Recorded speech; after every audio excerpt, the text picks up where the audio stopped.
Hello, Tim from Fair Play Now on the 8th of May 2024.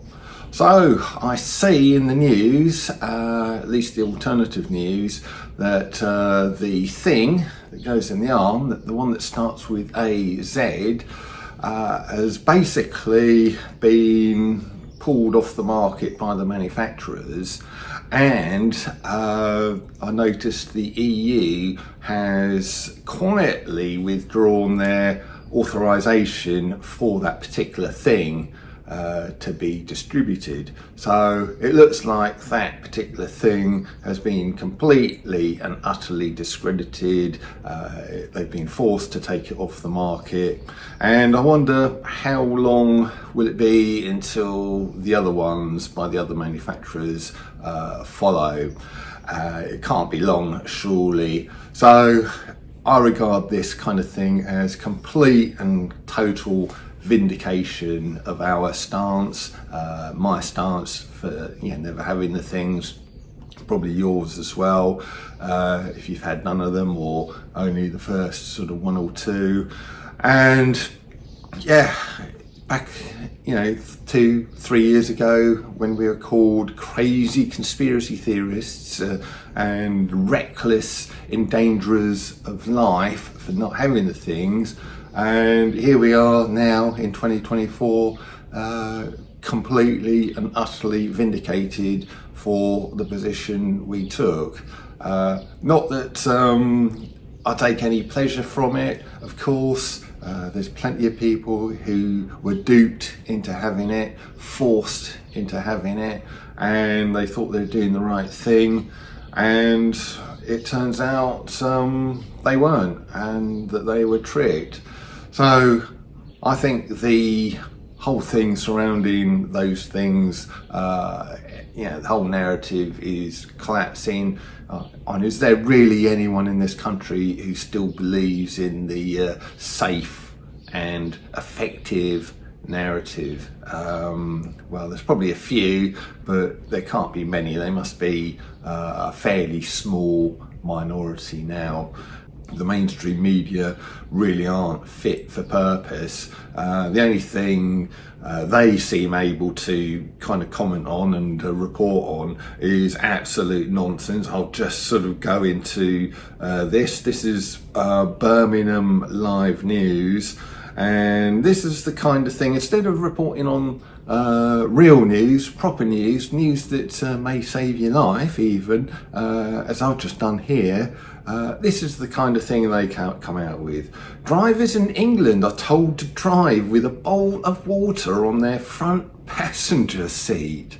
They're actually suggesting in this article that you get a bowl of water, like a breakfast bowl of water, fill it up to about within an inch of the top, put it on your front passenger seat and drive around with it like that. And what it's supposed to do is encourage you to accelerate smoothly, brake smoothly, look ahead and sort of brake in plenty of time so that you can sort of brake gently and smoothly, all in the name of saving the environment, of course. But honestly, are you really going to be putting a bowl of water on the front seat of your car and driving around like that? I don't think so. And what about the potholes? Yes, you can sort of drive, accelerate smoothly, look well ahead down the road and make sure you sort of brake in good time so you can brake nice and gently and smoothly. But there's not a lot you can do about those potholes. Just imagine that bowl of water on your front seat. You go over the average road here in the UK and the water's going to go sort of flying out everywhere. So how utterly and totally ridiculous is that? I'll leave a link to this article in the description box below so you can sort of have a look at this. It is a real article, it's not just me making things up. It's just stupid. But also another thing that I noticed later on in this article, now at long last we seem to be having a nice bit of weather here in at least southern England. Not sure how far up it goes, but yeah, we have got sort of pleasant sunny weather, blue skies, and pretty decent temperatures. But this same paper, again, I'll leave a link to this article in the description box below as well. It says UK braced for heat wave later this week, but only half of England will be hit. So in that headline, I just want you to notice the negative language. UK braced for heat wave. Now we're only talking about it going up to mid-20s degrees Celsius. And honestly, you know, you guys who are watching me from Australia and the United States, etc., those sort of temperatures would be pretty low for you. And honestly, how on earth do you cope? With the sort of crazy temperatures you get in your countries. You know, you honestly must be a bunch of supermen and superwomen, you know. But here in the UK, we get this sort of crazy sort of reporting just because the temperatures are going to be going up to sort of mid-20s. But they're saying, oh, we've got to brace for it, you know, it's going to be sort of bad news. Even though we've literally gone all the way since early or mid-October since last seeing these kind of temperatures. And how long ago is that? Sort of 7 months. So we've endured 7 months of cold, dreary, wet, miserable weather.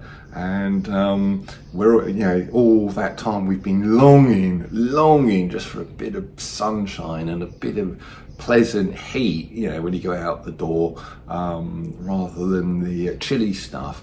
And instead of celebrating that, you've got these mainstream publications kind of treating it as something to be scared of and afraid of. We've got to brace for it, not sort of welcome it. Oh yeah, with open arms. Oh yeah, come on son, yeah, give me my vitamin D that I've been so sorely lacking over these sort of last months. Please sort of come out and welcoming. No, none of that. And then it sort of goes on to say, but only half of England will be hit.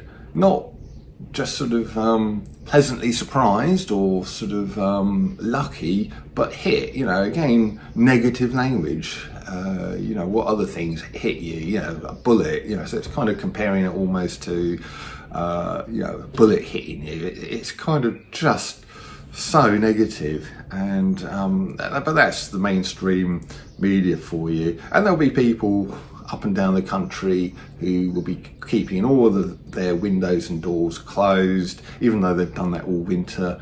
And sort of probably most places could do with all the doors and windows being flung open, welcoming in a nice bit of fresh air to sort of air the house a bit. But they'll be sort of listening to that BBC advice and sort of closing all their windows and doors tight and just sort of baking away in their sort of houses, which will be sort of heated up. And there'll be plenty of people listening to that.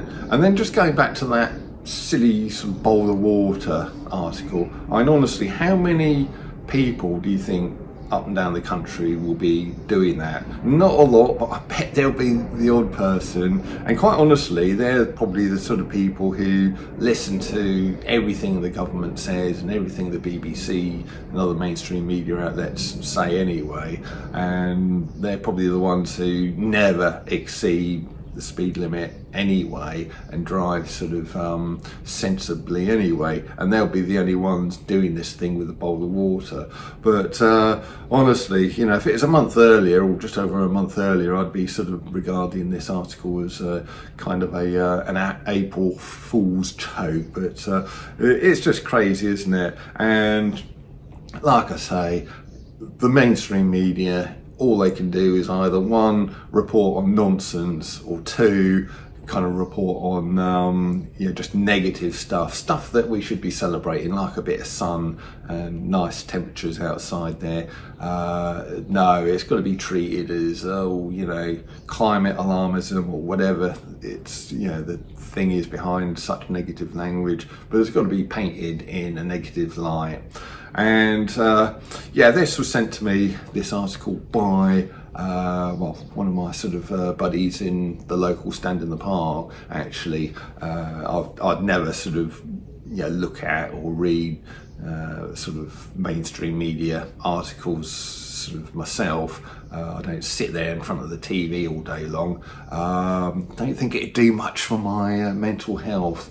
So anyway, there's just a little bit of craziness there to report on. But just going back to what I talked about at the start, about the thing that starts with AZ.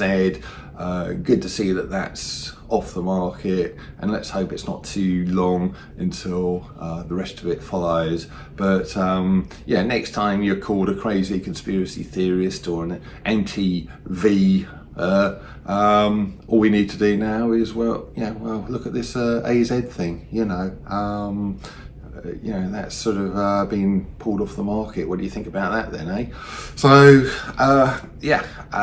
sort of let's hope, like I say, the other things are sort of booted off the market in short order as well. That'd be a great day indeed.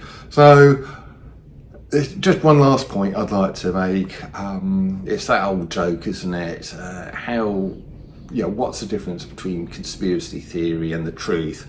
About 6 months, but that's an pretty old joke now that's been going around the freedom movement. But you can kind of modify that a bit. What's the difference between conspiracy theory and the truth? Well, as soon as the sort of normies out there see it on TV, before they see it on TV, if they just hear it from the likes of me or you, or from Facebook or YouTube or Twitter, no, that's just conspiracy theory. It needs the man or the lady, nicely dressed guy or girl, on the BBC or other mainstream outlet, sitting there telling them that that is what is happening, that is what the news is, before they'll believe it, which is, when you think about it, a really, really sad state of affairs, especially when you consider how kind of corrupt